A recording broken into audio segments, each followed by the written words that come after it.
Merci beaucoup, UCJG, pour ce chant qui sied très bien avec le texte du jour. Bien-aimés frères et sœurs, la parole de Dieu nous invite aujourd'hui à contempler la scène de l'évangile de Jean, où des experts en interprétation de la loi demandent à Jésus ce qu'il convient de faire avec une femme prise en flagrant délit d'adultère. Le texte nous dit que dès le point du jour, selon son habitude, quand il venait à Jérusalem, Jésus, assis au pavé du temple, se met à enseigner ceux qui se pressent autour de lui. Brusquement, il est interrompu par un groupe de scribes et de pharisiens. Il pousse devant eux, sans ménagement, une femme surprise en adultère et disent: Maître, dans la loi, Moïse nous a ordonné de lapider de telles femmes. Et toi, que dis-tu? À ce niveau, frères et sœurs, quelle est la question qui vous taraude de l'esprit? Une femme surprise en flagrant délit d'adultère, la loi dit de la lapider. Est-ce que cette loi est juste? Un peu comme au marché Mokolo. Tu vas acheter des chaussures. Le vendeur emballe tes chaussures sous tes yeux, de belles chaussures. Au moment de te donner les chaussures, il te distrait. Et celui qui est derrière lui, parce qu'ils font un échange. Et c'est chez toi que tu constates que ce n'est pas les chaussures que tu achètes. Dans ce cas de figure, qui doit-on condamner? Le vendeur, celui qui était derrière lui et qui a contribué à vous tromper, ou les deux? Voilà, bien-aimés, la femme a été surprise en flagrant délit d'adultère. Qui doit-on lapider? On commet l'adultère seul? Donc quand les pharisiens disent la loi prescrit de lapider de telles femmes, c'est un mensonge. Parce qu'ils ne présentent pas tout ce que dit la loi à propos de l'adultère. Alors, frères et sœurs, que dit la loi juive concernant l'adultère? Le Lévitique est très clair. Les coupables doivent mourir. L'homme qui commet l'adultère avec la femme de son prochain devra mourir, lui et sa complice. Lévitique 20, verset 10. Et le Deutéronome 22, 24 précise que la lapidation doit être appliquée. Vous les conduirez tous les deux à la porte de la ville et vous les lapiderez jusqu'à ce que mort s'ensuive. La jeune fille, parce qu'elle n'a pas appelé au secours dans la ville, et l'homme, parce qu'il a usé de la femme de son prochain. Donc, quand les pharisiens disent, dans la loi de Moïse, ou alors dans la loi, Moïse nous a prescrit de lapider des pareilles femmes, ils profèrent un mensonge et veulent piéger Jésus afin d'avoir contre lui un chef d'accusation pouvant le conduire à la mort. Quand nous regardons à nous-mêmes, sommes-nous différents des pharisiens? Combien de chrétiens continuent de se livrer aux mensonges? Et même le 1er avril, les chrétiens continuent de mentir. Nous l'avons peut-être fait dans le passé, mais une fois éclairés par la parole de Dieu et des enseignements, nous ne devons plus participer à ce genre de mensonges. Plusieurs parmi nous sont encore des champions du mensonge. Ils mentent en te regardant droit dans les yeux. Ils mentent en jurant même sur la Bible. Ils mentent même pendant qu'ils sont présents dans le temple. On n'a plus peur de Dieu. C'est vrai, Dieu est lent à la colère, mais n'oublions pas, il punit. Combien de fois avons-nous détourné la parole de X parce que nous voulons l'accuser? Combien de fois avons-nous porté de faux témoignages contre notre prochain? Combien de fois, combien de personnes, autant pour moi, ont perdu leur emploi à cause de nos paroles mensongères? Combien de familles, combien d'amis, combien de couples souffrent aujourd'hui à cause de nos paroles mensongères qui visent à séparer, à diviser? Combien de chrétiens aujourd'hui sont les agents du mensonge dans de multiples paroisses? Honte à nous. Les pharisiens profèrent un mensonge et veulent piéger Jésus afin d'avoir contre lui un chef d'accusation pouvant le conduire à la mort. Jésus n'est pas tombé dans leur piège. Jésus n'a pas dit, oui, vous avez raison, c'est dans la loi, il faut la lapider. Il n'a pas dit non plus, je n'ai rien à voir avec la loi, fichez-moi le camp, laissez la femme tranquille. Non. Jésus n'est tombé ni de l'un ni de l'autre côté du piège. Si Jésus disait, ok, il faut lapider cette femme, il devait être en erreur, puisque la loi demande de lapider les deux. S'il disait non, il ne faut pas la lapider, les pharisiens allaient dire qu'ils supportent le péché. Alors Jésus, plus sage que ne leur répond pas tout de suite. Il met la question à distance en se contentant d'écrire sur le sol. Nous ne saurions jamais ce que Jésus avait écrit sur le sol. Le texte garde le mystère à ce niveau et ne dit rien de plus. Tout ce que nous pouvons imaginer est sans fondement. Ce qui est sûr est que pendant que Jésus écrit sur le sol, il ne parle pas. Il laisse toute sa place au silence. Et ce silence laisse les pharisiens seuls avec leur conscience. Oui, Jésus a une attitude surprenante de prime abord. Il se tait. Lui qui était en plein enseignement se tait alors qu'on l'interpelle. Il choisit le silence, non pas par peur, mais pour casser la spirale de la haine et même de la violence. Peuple de Dieu, parfois le silence est bien.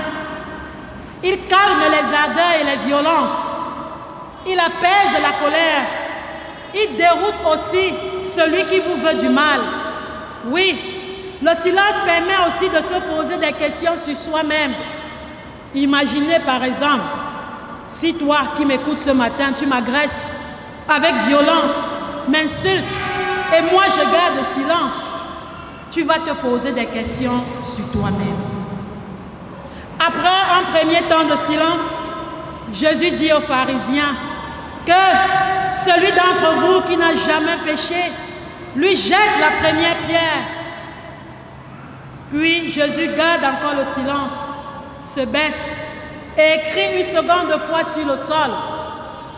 Pendant ce temps, les accusateurs de la femme entrent en eux-mêmes et écoutent leur conscience, puis s'en vont. Jésus a réussi à calmer la vindicte populaire sans heurte, sans répondre à l'agressivité par l'agressivité, simplement en se servant du temps, en se donnant tout le temps nécessaire pour que les accusateurs de cette femme puissent faire un retour sur eux-mêmes. Jésus n'a pas eu besoin de discuter avec eux. Il les a laissés face à leur conscience. Jésus est parvenu à faire s'évanouir l'accusation sans pour autant passer sous silence le péché. Jésus ne nie pas le péché et sa gravité. D'ailleurs, si ce texte est lu pendant la période de la quarantaine, c'est pour nous faire réfléchir sur le péché. Toutefois, en aucun cas, Jésus ne veut la mort du pécheur. Il ne veut pas sa condamnation, mais il désire que le pécheur se détourne du mal et vive. Que celui d'entre vous qui n'a jamais péché, lui jette la première pierre. D'autre part, Jésus prend les pharisiens à contre-pied en citant à son tour un précepte de la loi. En effet, d'après le Deutéronome, quand une sentence de mort a été prononcée, la loi ordonne que la main des témoins sera la première sur l'accusé pour le faire mourir et la main de tout le peuple ensuite. Deutéronome 17, 5 à 7. Or, les pharisiens ne peuvent pas lapider cette femme, car la loi des Romains ne permettait pas aux Juifs de le faire. Donc Jésus les fait tomber dans leur propre piège. D'autre part, comme dans la parabole de la paille et de la poutre, Jésus remet les pharisiens devant leur propre condition de pécheurs. Vous n'avez pas le droit de la punir. Vous n'avez le droit de la punir que si vous-même, vous n'êtes pas condamnable. Or, ils sont condamnables, puisqu'ils ne sont pas vrais. Ils ont menti. Ils ont trompé la loi. Et ceci nous interpelle.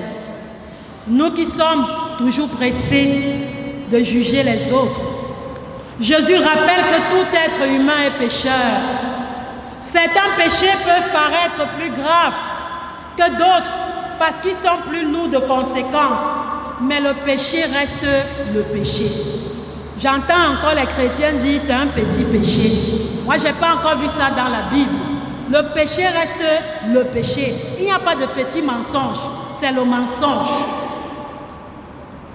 Le péché reste le péché. Et là, une question se pose. Puisque tous, nous sommes pécheurs, est-ce à dire alors que nous devons éviter de dénoncer le péché parce que nous aussi nous commettons les péchés? Vous êtes d'accord avec moi que c'est irréaliste? Sinon, aucun parent ne pourra plus reprendre son enfant. Aucun aîné ne pourra plus corriger son cadet, etc. Si la société camerounaise dans laquelle nous vivons n'accordait la légitimité pour juger qu'aux personnes qui n'ont jamais fait un faux pas, personne ne pourra sanctionner l'autre parce que tous nous sommes pécheurs. Si par exemple, on dit que seuls les juges qui n'ont jamais violé le code de la route peuvent juger les infractions au code de la route, on n'aura que des juges qui n'ont jamais conduit une voiture. Donc, c'est irréaliste.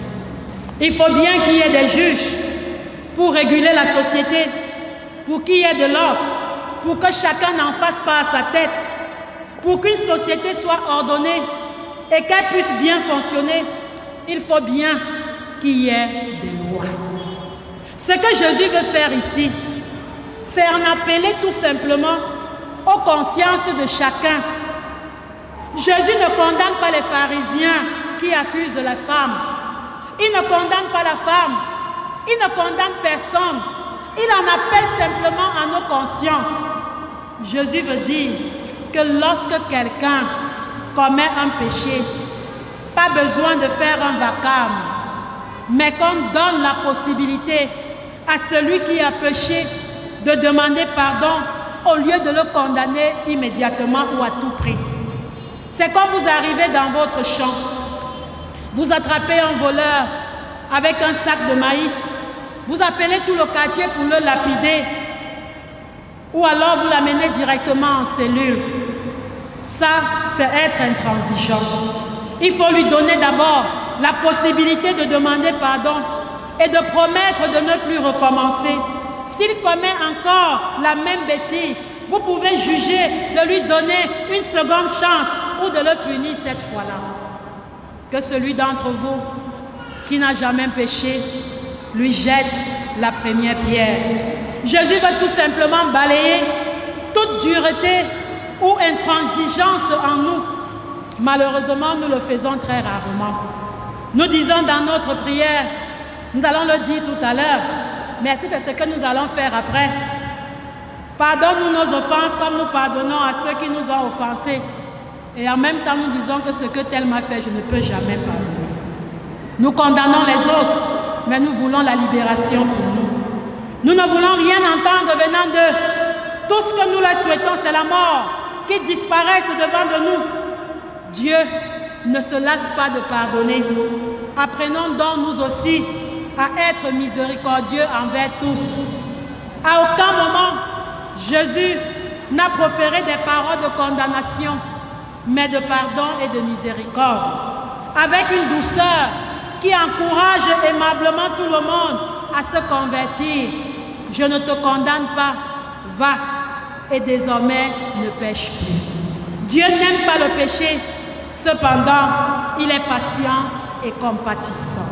Il dit à la femme, va, continue ta vie, continue à avancer, ne reste pas englué dans ton passé, ne reste pas prisonnière de ta faute. Ce va, c'est une délivrance. Ce va, c'est une renaissance. Et pour finir, Jésus lui demande de ne plus pécher. Nous comprenons donc que Jésus n'a pas cautionné l'adultère. Il rappelle à la femme qu'elle a bien commis une faute et qu'il lui revient désormais de ne plus y tomber. Va, dorénavant, ne pêche plus. Peuple de Dieu, prenons le pardon du Seigneur comme un nouveau départ et efforçons-nous d'aller et de ne plus pécher. Que le Seigneur nous vienne en aide et qu'il bénisse en nous l'écoute et la méditation de sa parole. Amen. Miséricorde insondable.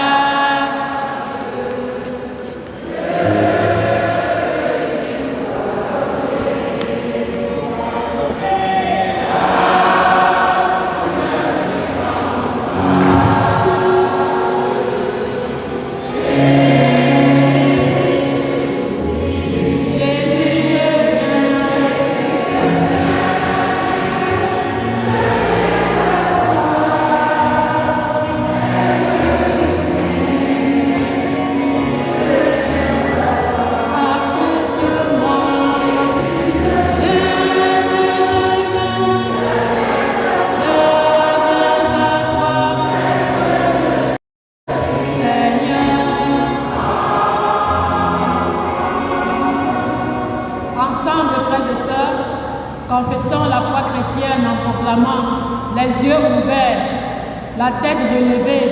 On n'est pas en prière, c'est la proclamation de foi. Je crois en Dieu, le Père Tout-Puissant, Créateur du ciel et de la terre.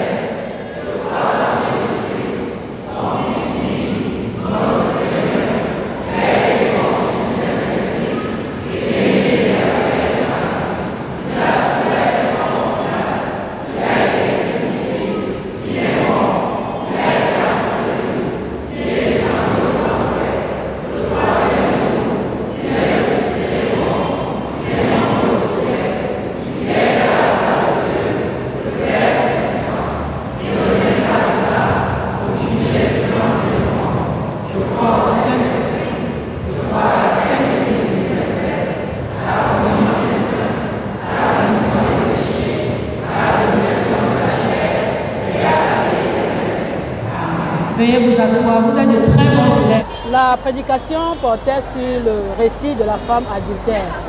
Cette dame qui a été surprise en flagrant délit d'adultère. Et les scribes et les pharisiens l'ont amenée devant Jésus pour que celle-ci soit lapidée.